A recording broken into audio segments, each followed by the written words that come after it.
ربکم، اے لوگوں تحقیق تمہارے پاس تمہارے رب کی طرف سے دلیل آئی۔ وہ دلیل کون ہے؟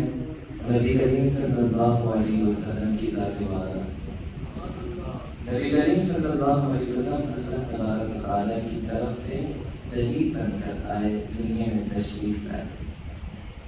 نبی کریم صلی اللہ علیہ وسلم اللہ تبارک و تعالیٰ کی ذات و صفات کا مظہر بن کر دنیا میں تشریف لائے، اور آپ خود فرماتے ہیں من رآنی فقد رآنی الحق، کہ جس نے مجھے دیکھا اس نے حق تعالیٰ کو دیکھا۔ اور حضور کے غلام کہتے ہیں کہ جب حضور صلی اللہ علیہ وسلم کسی سے درگزر فرماتے، کسی کو معاف کرتے، تو دل کے کونے سے آواز آتی کہ یہ اتنے معاف کرنے والے ہیں تو رب کتنا معاف کرنے والا۔ جب آپ کسی کی پردہ پوشی کرتے، کسی کے عیب چھپاتے، تو یہ آواز آتی کہ حضور اتنے پردہ پوش ہیں تو رب کتنا ستار ہوگا۔ اور جب آپ کسی سے معافی کا معاملہ کرتے، کسی سے مہربانی کا معاملہ کرتے، تو رب فرماتا، تو دل کے کونے سے آواز آتی کہ یہ اتنے معاف کرنے والے، اتنے مہربان ہیں تو رب کتنا غفور و رحیم ہوگا، کتنا مہربان ہوگا۔ تو نبی کریم صلی اللہ علیہ وسلم کی جو ذات والا تھی، وہ اللہ تعالیٰ کی ذات و صفات کا مظہر تھی۔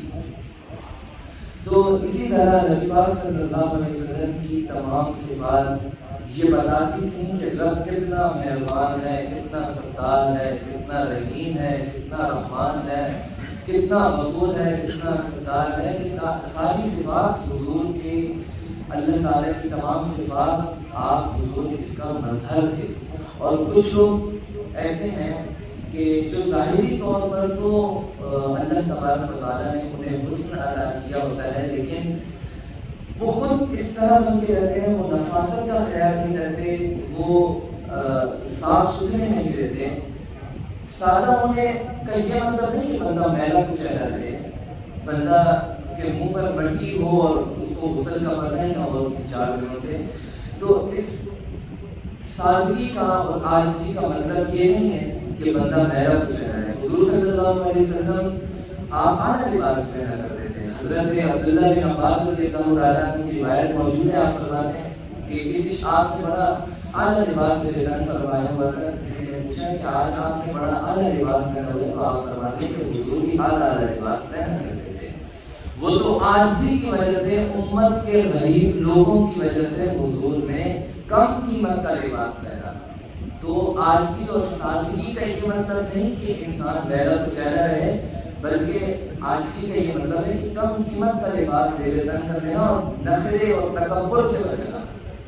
نخرے اور تکبر سے بچنا ہے، یہ عاجزی اور سادگی کہلاتی ہے۔ اور یہ حضور صلی اللہ علیہ وسلم نے اپنی امت کے غریب لوگوں کے لیے کیا۔ تو اللہ تعالیٰ نے جس کو استعداد دی، وہ جس کو حسن دیا ہو، تو اس کو چاہیے کہ وہ صاف ستھرا رہے اور اچھا لباس، بے شک کم قیمت لباس زیب تن کر کے رکھے اور اپنے آپ کی صفائی ستھرائی کا خاص خیال رکھے، حضور کی سنت مبارکہ پر عمل کرے، ہر جمعے کے جمعے روزانہ غسل کرے، مسواک کرے، دانتوں کو صاف رکھے، اور اس کے منہ سے خوشبو آئے، اس کے پاس سے کوئی گزرے تو وہ محظوظ ہو۔ وہ یہ نہ تمنا کرے کہ یا اللہ دوبارہ اس کے پاس سے کوئی گزر نہ ہو، بلکہ اگر انسان کے پاس سے گزرے تو وہ اس سے محظوظ ہو، اس کو اچھا لگے، حضور کی سنتوں پر عمل کریں، عطر لگائیں، اچھا لباس، صاف ستھرا لباس پہنیں، خود بھی بندن کے رہیں۔ تو حضور کی سنتوں پر عمل کرنے سے یہ آپ اس پر عمل کر پائیں گے۔ تو سادگی ہے۔ کچھ لوگ بڑے حسین ہوتے ہیں لیکن صاف ستھرے نہیں رہتے۔ حضور کے حسن کا یہ عالم تھا کہ رب خود فرماتا ہے والضحیٰ، قسم ہے چمکتے ہوئے چہرے کی۔ کیا فرماتا ہے؟ والضحیٰ۔ اعلیٰ حضرت نے کیا خوب ترجمہ کیا؟ والضحیٰ کہ چمکتے ہوئے چہرے کی قسم، چاش کی قسم، واللیل اذا سجا، اور رات کی قسم جب وہ پردہ ڈالے۔ اور کچھ مفسرین نے اس طرح بھی ترجمہ کیا ہے کہ رات ان کالی زلفوں کی قسم جب وہ چھا جائے. اور تعالیٰ نے اپنے محبوب کے چہرے کی قسم دی, اتنا حسین چہرہ. حضرت عبداللہ بن رواحہ فرماتے ہیں کہ جب لوگ حضور کوئی معجزہ نہ دکھاتے, حضور کوئی پتھروں سے کلمہ نہ پڑھواتے, بلکہ خود ہی لوگ حضور کے حسن کو دیکھ کر ایمان لے آتے اور کلمہ پڑھتے تھے. حضور کے حسن کا یہ عالم تھا. اور سنو میرے نبی کا حسن کا عالم, حضور صلی اللہ علیہ وسلم مدینہ المنورہ سے باہر, شہر سے باہر نکلے, ایک قافلہ دکھا, قافلے نے پڑاؤ کیا ہوا تھا. نبی کریم صلی اللہ علیہ وسلم نے سرخ اونٹ دیکھا, حضور کو وہ سرخ اونٹ پسند آ گیا. حضور کے حسن کا عالم سنو, حضور حسین کہتے تھے, اور وہ خوش قسمت اونٹ جو حضور کو پسند آ گیا. حضور کو کیا پسند آیا؟ سرخ اونٹ پسند آ گیا. سرخ اونٹ بہت قیمتی اونٹ ہوتا ہے عرب کا. سرخ اونٹ پسند آ گیا. حضور قافلے سے گزر رہے ہیں, وہ قافلے کے سردار سے ملتے ہیں, بولتے ہیں کہ یہ, حضور فرماتے ہیں کہ یہ اونٹ مجھے پسند آ گیا ہے, یہ اونٹ مجھے دے دو. تو وہ کہنے لگا کہ آپ لے لیں یہ اونٹ. آپ نے فرمایا کہ میں تو سیر کی نیت سے آیا تھا, میں کوئی تجارت کی نیت سے تو نہیں آیا تھا, لہٰذا میرے پاس اس کی قیمت نہیں ہے, یہ مجھے ادھار پر دے دو. اب حضور وہ اونٹ, سرخ اونٹ, عرب کا قیمتی اونٹ ادھار پر لے کر جا رہے ہیں, اور لوگ بھی تماشا دیکھ رہے ہیں, قافلے والے دیکھ رہے ہیں. حضور سرخ اونٹ, قیمتی اونٹ ادھار پر دے گئے. جب وہ آنکھوں سے اوجھل ہو جاتے ہیں, وہ ان کی توجہ ہٹتی ہے, تو وہ کہتے ہیں کہ ارے تمہیں خیال آیا, تم کہاں تم ہو؟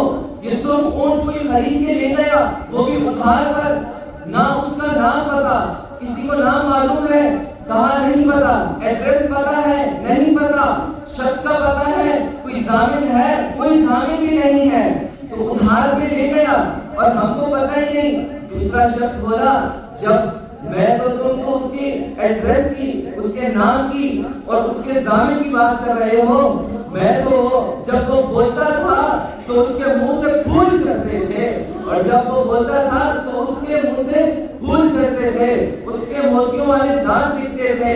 انہی کی بو مایا یہ سمن ہے, انہی کا جلوہ چمن چمن ہے, انہی کی رنگت گلاب میں ہے, انہی سے گلشن مہک رہے ہیں.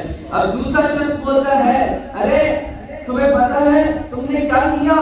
سرخ اونٹ بیچ دیا, تمہیں نام پتا ہے, ایڈریس پتا ہے.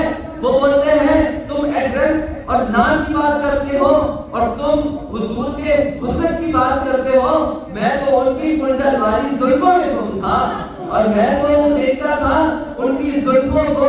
اعلیٰ حضرت کیا فرماتے ہیں, لمیا کی نظیرو کفی نظرین مثل تو نشب پیدا جانا, جگ راج کو تاج تو رے سرسو ہے تجھ کو شہید اور سرا جانا.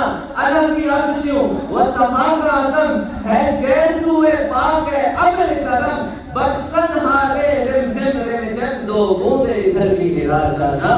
بکسن ہارے رم جم دو بوندے گھر بھی گرا جانا.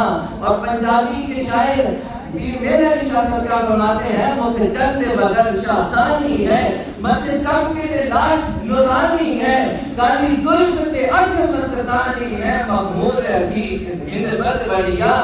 سبحان اللہ ما اجملکا ما اکملکا ما احسنکا, کتے میرے علی کتے تیری ثنا, گستاخ حقیق کتے جاڑیاں. وہ شخص بولا, ارے تمہیں پتا ہے کہ تم نے کیا کیا؟ عرب کا قیمتی اونٹ, سرخ اونٹ بیچ ڈالا, وہ بھی ادھار پر, نہ نام پتا, نہ ایڈریس پتا, نہ کوئی اس کا ضامن. تم نے پتا ہے کیا کیا؟ دوسرا شخص بولا, ارے تم نام اور ایڈریس کی بات کرتے ہو, میں تو اس کے حسن میں گم تھا, میں تو اس کے چہرے کو دیکھ رہا تھا.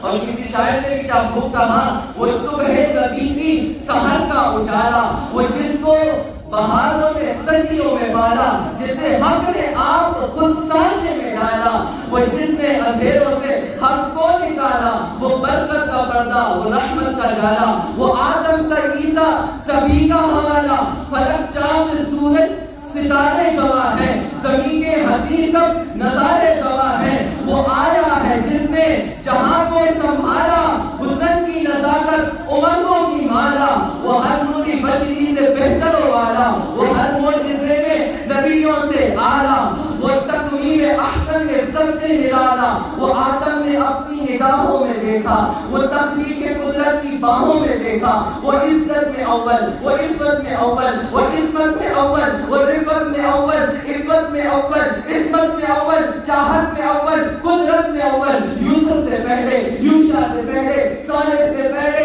یحییٰ سے پہلے، وہ توحید رب کی سنانے ہے آیا، وہ امت کو سینے لگانے ہے آیا، وہ آباد کرنے جہاں آ گیا ہے، وہ سب کی خوشی کا سما آ گیا ہے، وہ کسریٰ کے قلعے جا رہے ہیں، یہودی بھی دیکھو مرے جا رہے ہیں، مسیحی بھی ماتم کرے جا رہے ہیں، کون آیا توجہ، کون آیا جمال معلا، کمال تعالی، نگاہوں کی جنت نبوت کا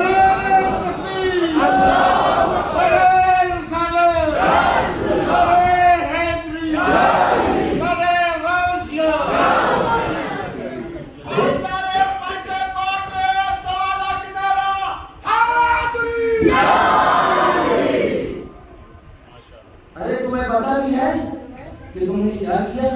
سرخ اونٹ، ارب کا قیمتی اونٹ ادھار پر بیچ ڈالا، نہ نام پتا، نہ ایڈریس پتا، اور نہ ہی تم کوئی اس کا ضامن ہے۔ تم نے کیا کیا؟ اندر خیمے سے ایک عورت کی آواز آئی، وہ بولی اچانک سے کہ میں ضامن ہوں، انا ضامنۃ۔ بولا تم ضامن ہو؟ چلو شکر ہے کوئی تو ضامن ہے، کسی نے تو اس کو دیکھا ہے؟ کہنے لگی میں نے بھی اس کو نہیں دیکھا، میں بھی نہیں جانتی، مجھے بھی نام نہیں معلوم، لیکن میں اتنا جانتی ہوں کہ میں نے خیمے کی اور سے جب اس کو دیکھا تھا تو وہ اتنا حسین تھا کہ وہ جھوٹ نہیں بول سکتا، وہ اتنے حسن والا تھا وہ جھوٹ نہیں بول سکتا، میں اس کی ضامن ہوں۔ کہنے لگا تم نے دیکھا نہیں ہے پھر بھی ضمانت دیتی ہے؟ یہ باتیں چل رہی تھی کہ اتنی دیر میں صحابہ آ گئے، ضیافت کے لیے کچھ کھجوریں پیش کی صحابہ نے، کہا یہ لو کھجوریں، اور وہ جو اونٹ لے کے گئے تھے ابھی تم سے، تم بتاؤ اس کی قیمت کیا ہے؟ وہ کہنے لگے قیمت کو چھوڑو، ہمارا سودا بازار مصطفیٰ میں ہو گیا ہے، بتاؤ اس شخص کون تھا؟ کہا کہ تم قریبی ہو مدینہ شریف کے، آؤ اور مدینے والے کے دامن سے لگ جاؤ۔ وہ قافلہ گیا اور کلمہ پڑھ کر جب واپس لوٹ رہا تھا، اور جب اس کا سودا بازار مصطفیٰ میں ہو گیا تھا، جب کلمہ پڑھ کر لوٹ رہا تھا تو گویا کہ وہ کہہ رہا تھا کہ یہ ناز یہ انداز ہمارے نہیں ہوتے، جھولی میں اگر ٹکڑے تمہارے نہیں ہوتے، ملتی نہ اگر بھی حضور آپ کے در سے، اس دھاڑ سے ممدوں کے گزارے نہیں ہوتے، بے دام بھی بک جائیں بازار نبی میں، جیسے وہ بک گئے کہ بے دام بک جائیں بازار نبی میں، اس شان کے سودے میں خسارے نہیں ہوتے، اس شان کے سودے میں خسارے نہیں ہوتے۔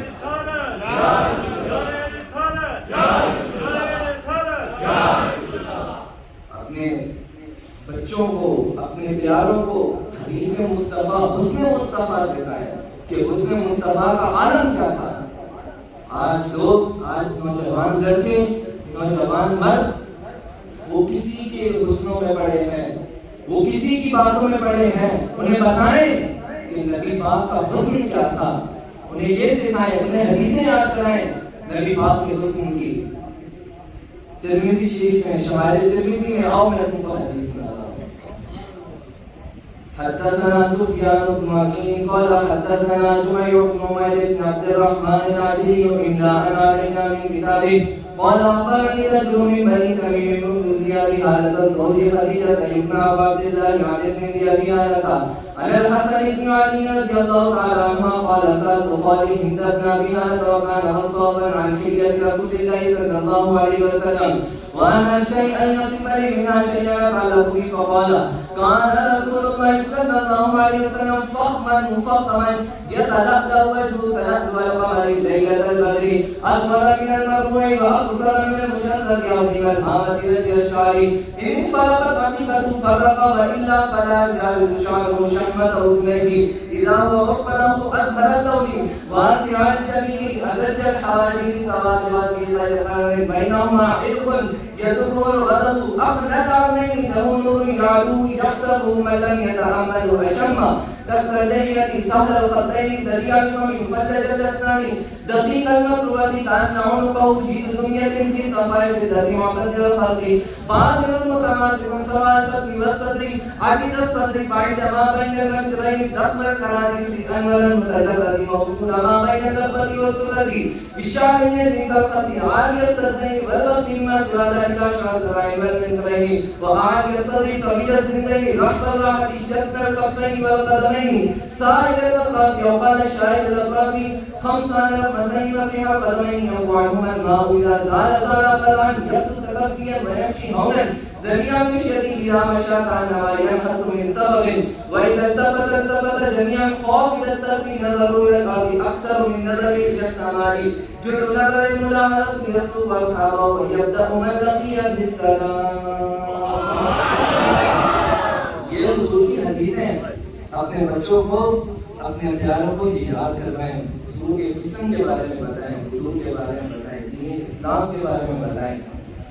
اللہ تبارک و تعالیٰ سے دعا ہے کہ اللہ تبارک و تعالیٰ ہمارا یہاں بیٹھنا عزیزنا اپنی بارگاہ میں قبول و منظور فرمائے. الحمد للہ رب العالمین.